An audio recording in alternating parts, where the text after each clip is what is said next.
গিরিধর গোপাল, গিরিধারী গোপাল আমার প্রভু। অন্য কেউ এই জগতে আমার প্রভু নয়। যার মাথার মুকুটে ময়ূরের পালক শোভা পায়, সেই কৃষ্ণই হচ্ছে আমার প্রকৃত প্রভু। সাধন করনা চাহিয়ে মনবা, প্রীত করনা চায়, প্রেম লাগানা চাহিয়ে মনবা, প্রীতি করানা চায়। মীরার ভজন আলোচনা করব।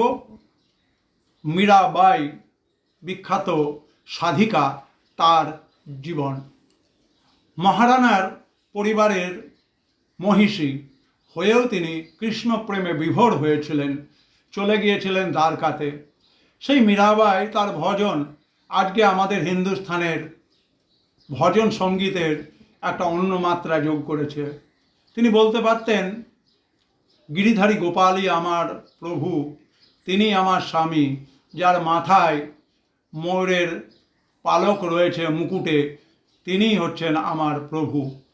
সেই মীরাবাই বৈবাহিক সূত্রে মেবারের রাজপরিবারে রানা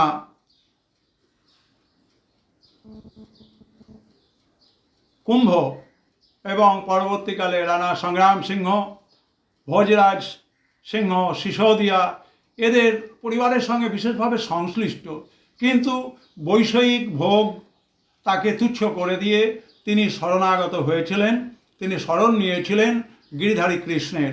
এবং তার রচিত 242টি, এবং তার মধ্যে খুব জনপ্রিয় হচ্ছে 142টি ভজন, যেগুলি কিনা আমাদের ভারতবর্ষের শাস্ত্রীয় সঙ্গীতকে অন্য উচ্চ মর্যাদায় নিয়ে যেতে সক্ষম হয়েছে। এবং আমরা দেখি ভক্তিবাদী আন্দোলনে দুটো ধারা। একটি ধারাতে বলা হয়েছিল যে ঈশ্বরের বাণী দিয়ে মানুষ ঈশ্বরের কাছে পৌঁছবে, আর একটা ধারা হচ্ছে ভক্তি দিয়ে মানুষ ঈশ্বরের কাছে পৌঁছবে। মীরাবাই এই দ্বিতীয় ধারায় ভক্তির মাধ্যমে গিরিধারী গোপাল তার কাছে পৌঁছতে চেয়েছিলেন। আমাদের ভারতবর্ষের জন্য তিনি দিয়ে গেছেন শাস্ত্রীয় সঙ্গীত, মীরার ভজন।